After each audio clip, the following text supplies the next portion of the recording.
Hello friends, कैसे हैं आप सभी। आई होप आप लोग बहुत ही अच्छे होंगे।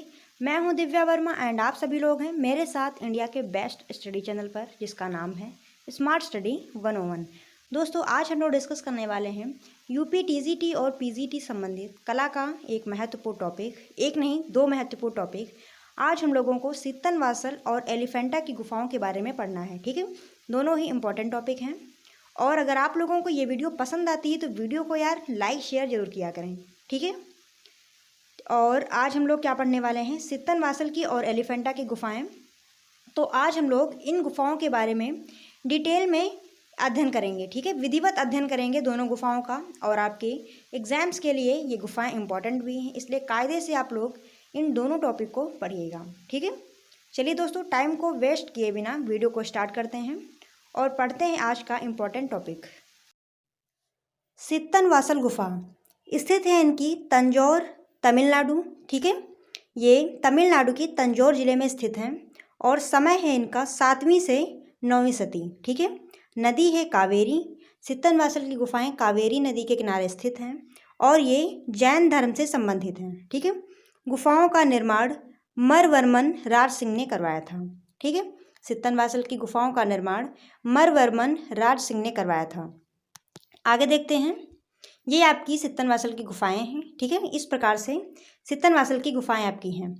चलिए नेक्स्ट, सित्तनवासल गुफाएं तमिलनाडु राज्य के तंजौर जिले में पुदुकोट्टई के दक्षिण पश्चिम में 9 मील दूर कावेरी नदी के किनारे स्थित हैं।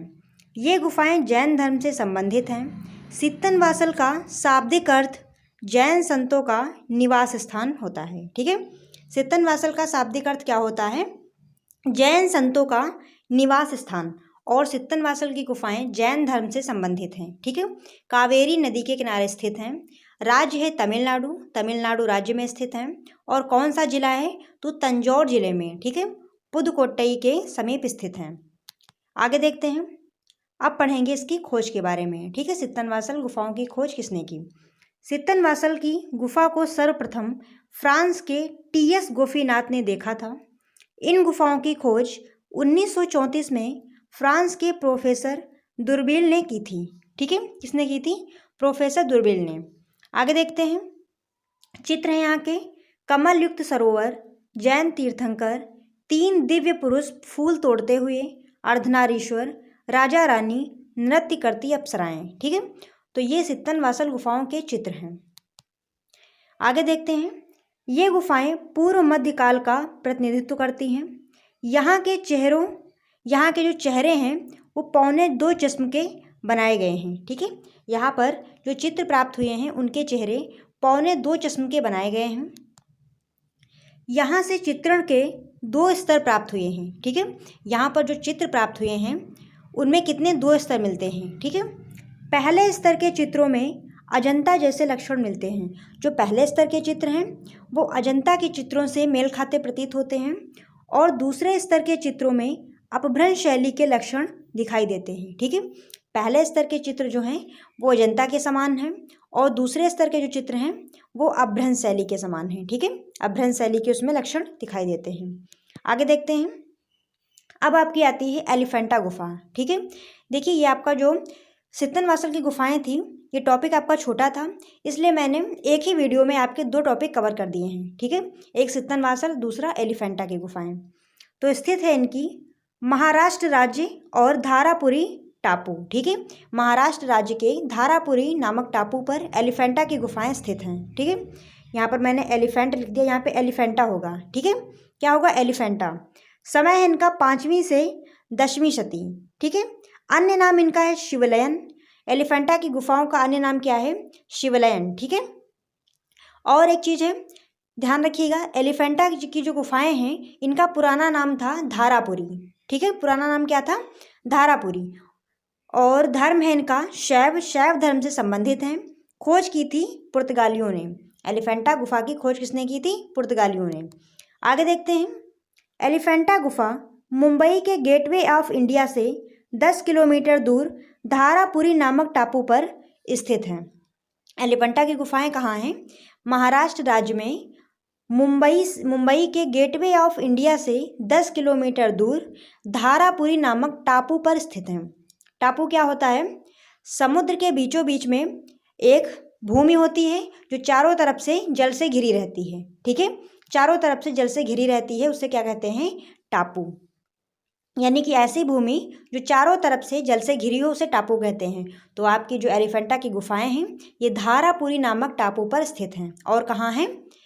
महाराष्ट्र में। ठीक है, इस गुफा के बाहर एक विशालकाय हाथी की प्रतिमा है जिससे कि पुर्तगालियों ने इसे एलिफेंटा नाम दिया। ठीक है, एलिफेंटा की गुफाएं जो हैं उनके सामने एक बहुत बड़ी हाथी की प्रतिमा बनी हुई है, इसीलिए पुर्तगालियों ने इन गुफाओं का नाम क्या रखा? एलिफेंटा।